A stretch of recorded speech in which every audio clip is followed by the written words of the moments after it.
ಕಡಿಮೆ ಆಗುವಂತ ಕ್ರಮವನ್ನ ಸರ್ಕಾರ ವಹಿಸಬೇಕು, ಏನು ಸೂಚನೆ? ಅಲ್ಲ, ನಾವು ಈ ಹೋಮ್ ಸ್ಟೇಗಳಿಗೆಲ್ಲ ಈಗಾಗಲೇ ಒಂದು SOP ನಾವು ಎಲ್ಲ ಸರ್ಕ್ಯುಲೇಟ್ ಮಾಡಿದ್ದೇವೆ. ಇದೇನು ಹೊಸದಾಗಿ ಮಾಡಿರ್ತಕ್ಕಂಥದ್ದೆಲ್ಲ ನಮ್ಮ SOP ಸರ್ಕ್ಯುಲೇಟ್ ಮಾಡಿರೋದು.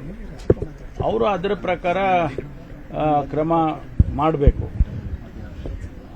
ಯಾರು ಆ ವ್ಯಕ್ತಿ ನಡೆಸ್ತಕ್ಕಂಥವ್ರು, ಹೋಮ್ ಸ್ಟೇ ನಡೆಸೋರು ಮತ್ತು ಅವರಿಗೆ ಲೈಸೆನ್ಸ್ ಇದೆಯಾ, ಅವರು ಏನೇನು ಕ್ರಮ ತಗೊಳ್ಬೇಕು ಒಂದು ಹೋಮ್ ಸ್ಟೇ ಮಾಡಬೇಕಾದ್ರೆ ಅನ್ನೋದೆಲ್ಲ ನಾವು SOPಯನ್ನು ಕೊಟ್ಟಿರ್ತೀವಿ.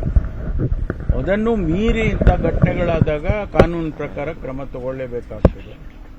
ಅದು ಗೊತ್ತಾದ ತಕ್ಷಣ ಪೊಲೀಸ್ನವರು ಅವರನ್ನು ಅರೆಸ್ಟ್ ಮಾಡಿರ್ತಾರೆ.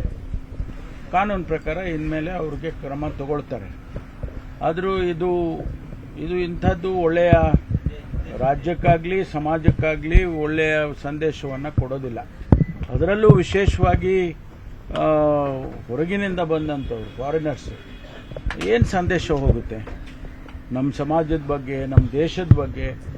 ಎಂಥ ಸಮಾಜ ಇದು ಸಂದೇಶ ಹೋಗುತ್ತೆ? ಅದಕ್ಕಾಗಿ ಇಂಥದ್ದನ್ನು ಭಾಳ ಕಠಿಣವಾದಂಥ ಕ್ರಮ ತಗೊಳ್ಳೋದಕ್ಕೆ ತಗೋಬೇಕು. ನಾವು ತಗೊಳ್ತಾ ಇದ್ದೀವಿ.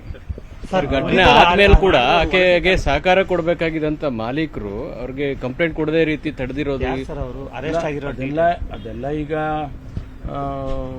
ಘಟನೆ ಆದಮೇಲೆ ಅದನ್ನು ಮುಚ್ಚು ಹಾಕೋದಕ್ಕೆ ಪ್ರಯತ್ನ ಮಾಡಿದ್ದಾರೆ ಅಂತ ಅನಿಸುತ್ತೆ. ಆದರೆ ಪೊಲೀಸಿಗೆ ಗೊತ್ತಾದ ತಕ್ಷಣ ಅವ್ರನ್ನ ಈಗ ಸೆಕ್ಯೂರ್ ಮಾಡಿ ಅವರಿಗೆ ಜುಡಿಷಿಯಲ್ ಕಸ್ಟಡಿಗೆಲ್ಲ ಕೊಟ್ಟಿದ್ದಾರೆ. ಬಂಧಿತರು ಹೊರ ರಾಜ್ಯದವರು ಅಲ್ಲ, ಡೀಟೇಲ್ಸು ನನಗೆ ಅದನ್ನ ತಗೊಂಡು ಹೇಳ್ತೀನಿ.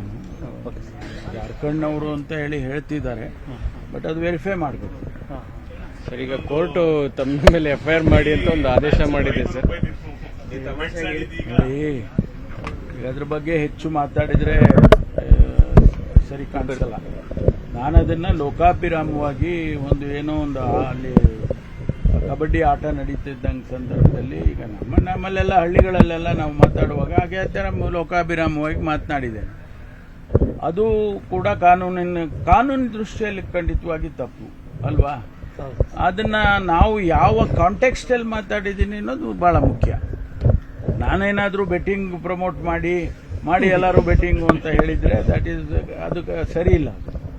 ಆದರೆ ನಾನು ಒಬ್ಬ ಜವಾಬ್ದಾರಿ ಸ್ಥಾನದಲ್ಲಿರುವಂಥವನಾಗಿ ನಾನು ಆ ರೀತಿ ಮಾತಾಡಿ ಪ್ರಮೋಟ್ ಮಾಡಕ್ಕೆ ಹೋಗ್ತೀನಿ ಅನ್ನೋದೆಲ್ಲ ಶುದ್ಧ ಸುಳ್ಳು. ಅರ್ಥೈಸ್ಕೊಳ್ಳೋದ್ರ ಮೇಲೆ ಹೋಗುತ್ತೆ. ಅದು ಅಲ್ಲಿಗೆ ಬಿಟ್ಟಿತ್ತು. ಈಗ ಅವ್ರು ಯಾರೋ ಒಬ್ಬ ಪ್ರೈವೇಟ್ ಪರ್ಸನ್ ಅವರು ಕೋರ್ಟಿಗೆ ಹಾಕಿದ್ದಾರೆ. ನಾನು ಈಗ ತಮಾಷೆನೂ ಮಾಡಂಗಿಲ್ಲ ಅನ್ನಂಗಾಗಿದೆ. ಆದರೆ ನಾನು ಕಾನೂನು ಗೌರವಿಸೋರು ನಾವು ಕಾನೂನನ್ನು ರಕ್ಷಣೆ ಮಾಡುವಂಥ ಖಾತೆನೇ ನಾನು ನಡೆಸ್ತಾ ಇರುವಾಗ ನಾನು ಕಾನೂನಿಗೆ ಗೌರವ ಕೊಡಬೇಕಲ್ವಾ? ಅದಕ್ಕಾಗಿ ಕಾನೂನು ಏನು ಕ್ರಮ ತಗೊಳ್ಳುತ್ತೆ ಅದನ್ನ ಕಾನೂನಿಗೆ ಬಿಟ್ಬಿಟ್ಟಿದೆ. ಸರ್, ಈಗ ಈ ಆದೇಶ ಆಗೋಕ್ಕೂ ಮುಂಚೆ ತಾವು ಅಂದ್ರೆ ಇದು ನಾ ಹೇಳಿರೋ ಕಂಟೆಕ್ಸ್ಟ್ ಅದಲ್ಲ ಅನ್ನೋದನ್ನ ಕೋರ್ಟ್ಗೆ ಅರ್ಥ ಮಾಡಿಸ್ಲಿಲ್ವಾ, ಹೇಗೆ ಸರ್? ಅಲ್ಲ, ನಮ್ಗೆ ನೋಟಿಸ್ ಕೊಟ್ಟಿರಲಿಲ್ಲ. ನೋಟಿಸ್ ಕೊಟ್ಟಿದ್ದಿದ್ರೆ ಬಹುಶಃ ನಾವು ಅವರಿಗೆ ಅರ್ಥೈಸ್ತಿದ್ದೋ. ಇದು ಈ ಕಾಂಟೆಕ್ಸ್ಟಲ್ಲಿ ಮಾತಾಡಿದ್ದವು, ಇದನ್ನ ದಯಮಾಡಿ ಸೀರಿಯಸ್ ಆಗಿ ತಗೋಬೇಡಿ ಅಂತ ಕೇಳ್ಕೊಂತಿದ್ದು. ಆದರೆ ನೋಟಿಸ್ ಏನು ಬಂದಿಲ್ಲ, ಏಕಾಏಕಿಯಾಗಿ ಅವರು ಆದೇಶ ಮಾಡಿದ್ದಾರೆ. ಅದಕ್ಕೆ ಕಾನೂನು ಗೌರವ ಕೊಡ್ಬೇಕು. ನಾವು ಕಾನೂನಿಗೆ ಗೌರವಿಸ್ತೇನೆ. ತಮಾಷೆ ಇದ್ದಿದ್ದೇನು ಟಾರ್ಗೆಟ್ ಏನಾದ್ರು ಮಾಡೋರ ಅಂತ ಸರ್? ತಮಾಷೆ ಇದ್ದಿದ್ದನ್ನು ಇಷ್ಟು ಸೀರಿಯಸ್ ಅದನ್ನೆಲ್ಲ ಇಲ್ಲಿವರೆಗೂ ನಾನು ತಿಳ್ಕೊಳಕ್ ಪ್ರಯತ್ನ ಮಾಡಿಲ್ಲ. ಇನ್ಮೇಲೆ ತಿಳ್ಕೊಂತೀನಿ. ನಂತರ ಕ್ಯಾಬಿನೆಟ್ ರೀಶಫಲ್ ಚಾನ್ಸಸ್ ಮತ್ತೆ ಮಾತೀಗ ಸ್ಟಾರ್ಟ್ ಆಗಿದೆ. ಆ ಥರದ್ದು ಏನಾದರೂ ಮುನ್ಸೂಚನೆ ಈ ಸದ್ಯದ ಮಟ್ಟಿಗೆ ಹಿರಿಯ ಸಚಿವರಿಗೆ ಅಥವಾ ಕ್ಯಾಬಿನೆಟ್ಗೆ ಏನಾದರೂ ಬಂದಿದೆಯಾ? ಅದೆಲ್ಲ ಮುಖ್ಯಮಂತ್ರಿಗಳಿಗೆ ಮತ್ತು ಹೈಕಮಾಂಡಿಗೆ ಬಿಟ್ಟಿರುವಂಥದ್ದು. ನಾವು ಹೇಳಿದರೆ ಅಪ್ರಸ್ತುತ ಆಗುತ್ತೆ ಅದು. ಅದರಿಂದ ಮುಖ್ಯಮಂತ್ರಿಗಳು ಮತ್ತು ಹೈಕಮಾಂಡ್ನವರು ಏನು ತೀರ್ಮಾನ ತಗೊಳ್ತಾರೋ ಅದು ಅವರಿಗೆ, ಅದರಂತೆ ನಾವೆಲ್ಲ ನಡ್ಕೊಳ್ತೀವಿ ಅಷ್ಟೇ. ಈಗ ರಾಜಣ್ಣ ಅವರು ಒಂದು ಮಾತು ಹೇಳಿದ್ದಾರೆ, ಮುಖ್ಯಮಂತ್ರಿಗಳ ಅಸಹಾಯಕತೆಯಿಂದ ಯಾರು ಮಾಟಮಂತ್ರ ಮಾಡಿರುವಂತ ಶಂಕೆ ಇದೆ, ನಾನು ಇನ್ವೆಸ್ಟಿಗೇಷನ್ ಮಾಡ್ತಾ ಇದ್ದೀನಿ ಅಂತ. ರಾಜಣ್ಣವರಿಗೆ ಮಾಹಿತಿ ಇರ್ಬೋದು, ರಾಜಣ್ಣವ್ರಿಗೆ ಮಾಹಿತಿ ಇರ್ಬೋದು.